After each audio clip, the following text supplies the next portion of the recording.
Hi guys, I am going to go ahead and read our next section, section 4 of the one and only Ivan. Okay, so far we've where we left off last time was with the chapter called Change, and they can sense something is in the air. Something is going to change. Okay, we got introduced a little bit more about Julia. Julia is the one that gave Bob his name because she drew him and she named him Bob. Okay. Ivan drew a beetle, so he's drawing a little bit more. So we're at guessing, page 61. Bob fears our new neighbor will be a giant cat with slitted eyes and a coiled tail, but Stella says a trunk will arrive this afternoon carrying a baby elephant. How do you know? I ask. I sample the air, but all I smell is caramel corn. I love caramel corn. I can hear her, Stella says. She's crying for her mother. I listen. I hear the cars charging past. I hear the snore of the sun bears in their wire domain. But I don't hear any elephants. You're just hoping, I say. Stella closes her eyes. No, she says softly, not hoping, not at all. Jambo. My TV is off, so while we wait for the new neighbor, I ask Stella to tell us a story. Stella rubs her right front foot against the wall. Her foot is swollen again, an ugly deep red. If you're not feeling well, Stella, I say, you could take a nap and tell us a story later. I'm fine, she says, and she carefully shifts her weight. Tell us the Jambo story, I say. It's a favorite of mine, but I don't think Bob has ever heard it. Because she remembers everything, Stella knows many stories. I like colorful tales with black beginnings and stormy middles and cloudless blue sky endings, but any story will do. I'm not in a position to be picky. Once upon a time, Stella begins, there was a human boy. He was visiting a gorilla family at a place called a zoo. What's a zoo? Asked Bob. He's a smart street dog, but there's much he hasn't seen. A good zoo, Stella says, is a large domain, a wild cage, a safe place to be. It has room to roam and humans who don't hurt. She pauses, considering her words. A good zoo is how humans make amends. Stella moves a bit, groaning softly. The boy stood on a wall, she continues, watching, pointing, but he lost his balance and fell into the wild cage. Humans are clumsy, I interrupt. If only they would knuckle walk, they wouldn't topple over so often. Stella nods. A good point, Ivan. In any case, the boy lands in a motionless heap, while the humans gasped and cried. The silverback, whose name was Jambo, examined the boy, as was his duty, while his troop watched from a safe distance. Jambo stroked the child gently. He smelled the boy's pain, and then he stood watch. When the boy awoke, his humans cried out, "Stay still, don't move!" Because they were certain, humans are always certain about things, that Jambo would crush the boy's life from him. The boy moaned. The crowd waited, hushed, expecting the worst. Jambo led his troop away. Men came down on ropes and whisked the child to waiting arms. Was the boy all right? Bob asked. He wasn't hurt, Stella says, although I wouldn't be surprised if his parents hugged him many times that night in between their scoldings. Bob, who has been chewing his tail, pauses, tilting his head. Is that a true story? I always tell the truth, Stella replies, although I sometimes confuse the facts. Lucky. I've heard the Jambo story many times. Stella says that humans found it odd that the huge silverback didn't kill the boy. Why, I wonder, was that so surprising? The boy was young, scared, alone. He was, after all, just another great ape. Bob nudges me with his cold nose. Ivan, he says, why aren't you and Stella in a zoo? I look at Stella. She looks at me. She smiles sadly with her eyes, just a little, the way only elephants can do. Just lucky, I guess, she says. Arrival. The new neighbor arrives after the 4 o'clock show. When the truck comes lumbering toward the parking lot, Bob scampers over in front of us. Bob always knows what's happening. He's a useful friend to have, especially when you can't leave your domain. With a groan, Mac lifts the sliding metal door near the food court, the place where deliveries are made.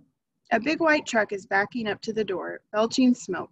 When the driver opens the truck, I know that Stella is right. A baby elephant is inside. I see her trunk poking out from the blackness. I'm glad for Stella, but when I glance at her, I see she is not glad at all. Stand back, everyone, Mac yells. We've got a new arrival. This is Ruby, folks. 600 pounds of fun to save our sorry butts. This gal is going to sell us some tickets. Mac and two men climb into the black cave of the truck. We hear noise, scuffling, a word Mac uses when he's angry. Ruby makes a noise too, like one of the little trumpets they sell at the gift store. Move, Mac says, but there's still no Ruby. Move, he says again. We haven't got all day. Inside her domain, Stella paces as much as she's able. 2 steps one way, 2 steps the other. She slaps her trunk against rusty metal bars. She grumbles. Stella mutters something under her breath, a word she uses when she is angry. Relax, Stella, I say. It'll be okay. Ivan, Stella says, it will never, ever be okay.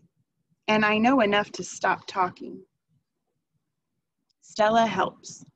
The men are still yelling. Some of the yelling is at each other, but most of it is at Ruby. We hear scrambling, pounding, shifting. The side of the truck shudders. I'm starting to like this elephant, Bob whispers. I'm getting the big one, Max says. Maybe she can coax the stupid brat out of the truck.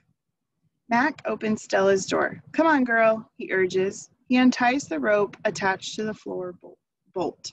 Stella pushes past Mac, nearly knocking him over.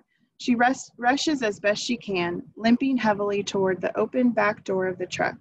She catches her swollen foot on the edge of the ramp and winces. Blood trickles down. Halfway up the ramp, she pauses. A noise in the truck stops. Ruby falls silent. Slowly, Stella makes her way up the rest of the ramp. It groans under her weight, and I can tell how much she is hurting by the awkward way she moves. At the top of the incline, she stops. She pokes her trunk into the emptiness. We wait.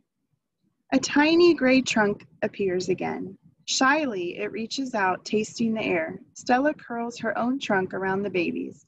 They make soft, rumbling noises. We wait some more. A hush falls over the entire big top mall. Thud, thud, step, step, pause, step, step, pause. And there she is, so small she can fit underneath Stella with room to spare. Her skin sags and she sways unsteadily as she makes her way down the ramp. Not the greatest specimen, Max says, but I got her cheap from this bankrupt circus out west. They had her shipped over from Africa. Only had her a month before they went bust. He gestures toward Ruby. Thing is, people love babies. Baby elephants, baby gorillas. Heck, give me a baby alligator and I could make a killing. Stella ushers Ruby toward her domain. Mac and the 2 men follow. At Stella's door, Ruby hesitates. Excuse me. Mac gives Ruby a shove, but she doesn't budge. Doggone it, get a clue, Ruby, he mutters, but Ruby isn't moving, and neither is Stella. Mac grabs a broom. He raises it. Instantly, Stella steps in front of Ruby to shield her. Get in the cage, both of you, Mac shouts. Stella stares at Mac, considering, gently but firmly. Using her trunk, she nudges Ruby into the domain. Only then does Stella enter. Mac slams the door shut with a clang. I see 2 trunks intertwined. I hear Stella whispering. Poor kid, says Bob. Welcome to the X8 Big Top Mall and Video Arcade, home of the one and only Ivan. Old news. When Julia comes, she sits by Stella's domain and watches the new baby. She barely talks to me. Stella doesn't talk to me either. She's too busy nuzzling Ruby.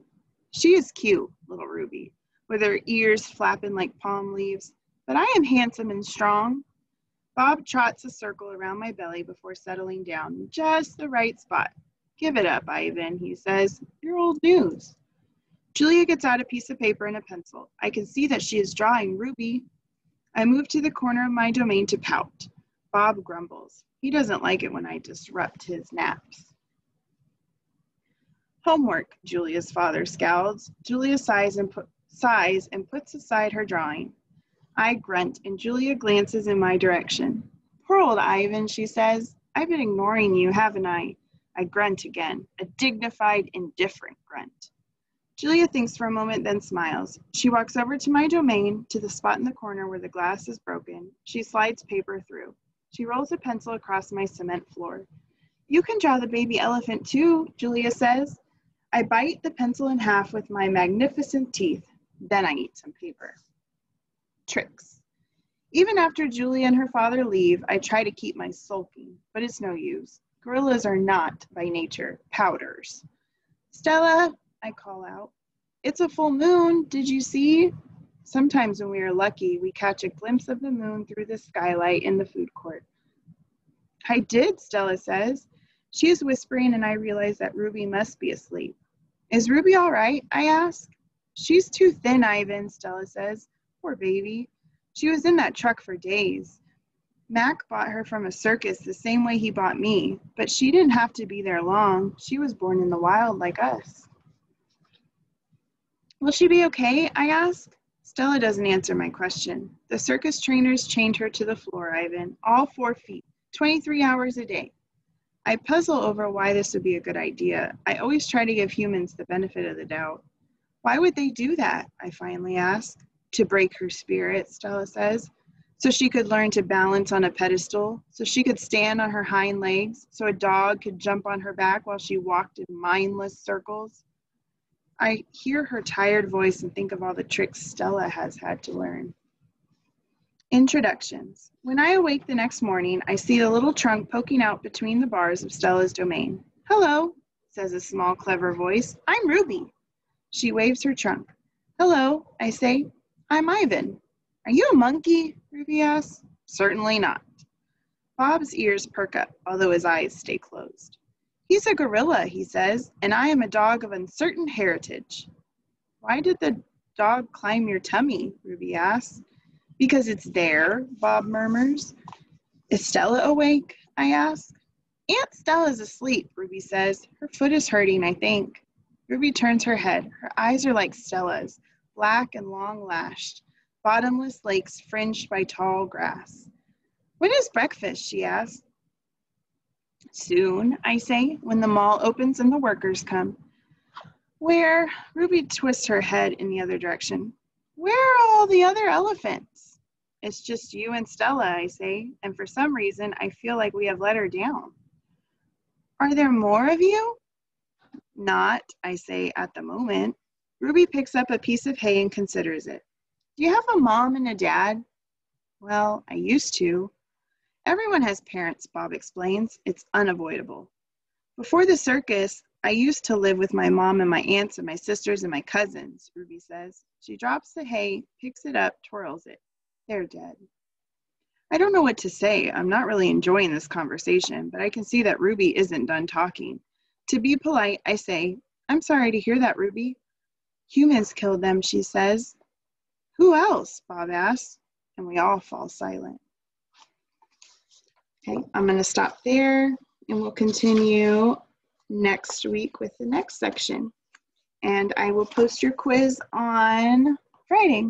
Thanks, guys.